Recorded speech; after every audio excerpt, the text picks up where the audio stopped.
예, 이번엔 중소기업계 반응 좀 살펴보도록 하죠. 윤석열 대통령 당선인 중소기업 대상 주 52시간제 보완, 50조 규모의 코로나19 손실 보상 등을 약속한 바가 있었습니다.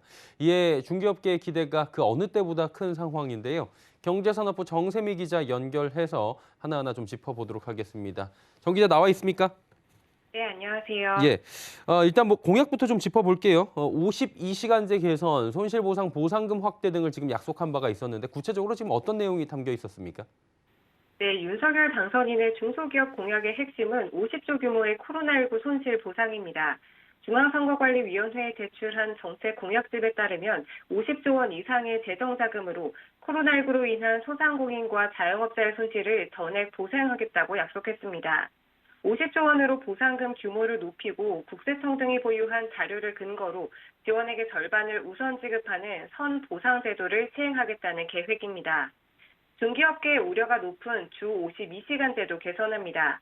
코로나 이후 심화될 대기업과 중소기업 간 격차 확대에 대응하기 위한 겁니다.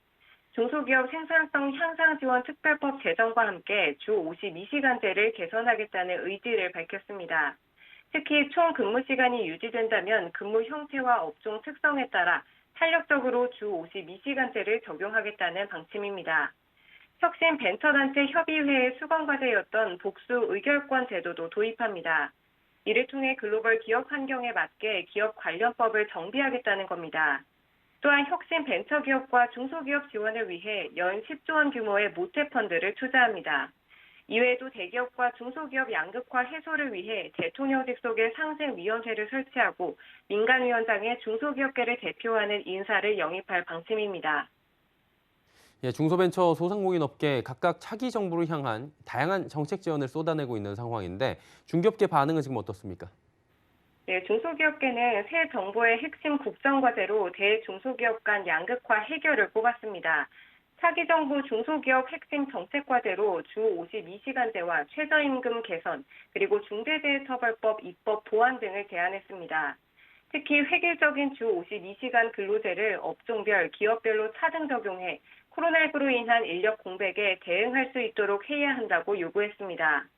중대재해처벌법 입법 보완의 목소리도 큽니다.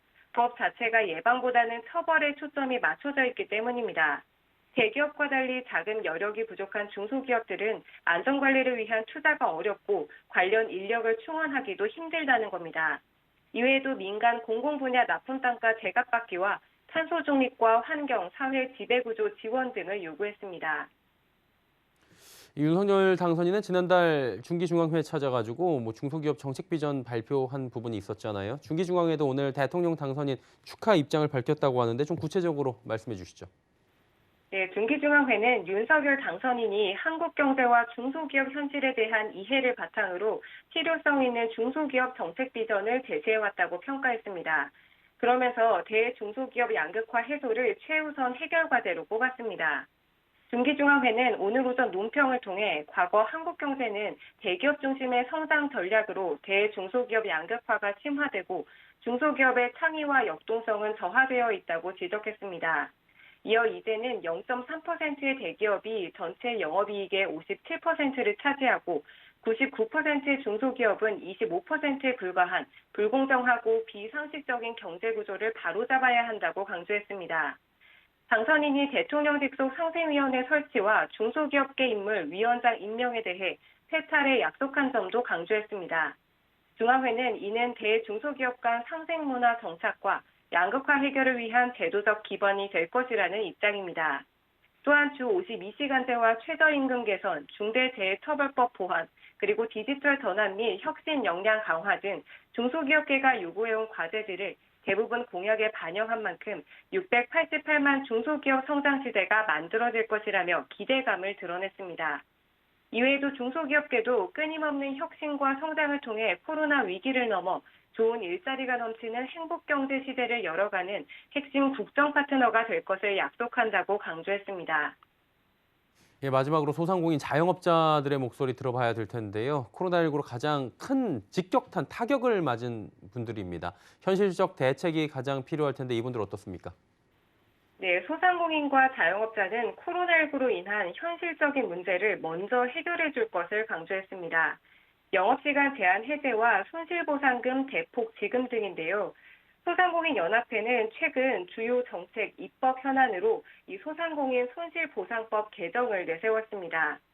또한 한국형 PPP 제도와 폐업 재기 지원 제도 확대 중심의 코로나19 긴급 현안, 최저임금법 개정, 유통산업 발전법 개정 등도 요구했습니다.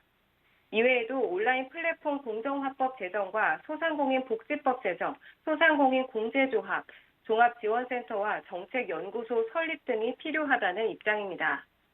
이 중 가장 시급한 정책 과제는 소상공인 손실보상법 추가 개정입니다.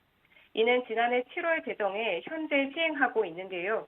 기존 손실보상법에선 시간이 아닌 인원과 시설 등 행정명령으로 입은 피해 손실보상은 제외돼 있어 여행이나 숙박, 전시, 공연, 체육시설 등은 손실보상을 받지 못하고 있는 상황입니다. 때문에 인원과 시설 제한 등 행정명령에 따른 사각지대 없이 온전한 손실보상이 될 수 있도록 법을 개정해야 하고 인건비 등의 고정비까지 100% 보상돼야 한다고 강조했습니다. 예, 중개 관련 업계 반응까지 살펴봤습니다. 정세미 기자였습니다. 수고하셨습니다. 네, 감사합니다.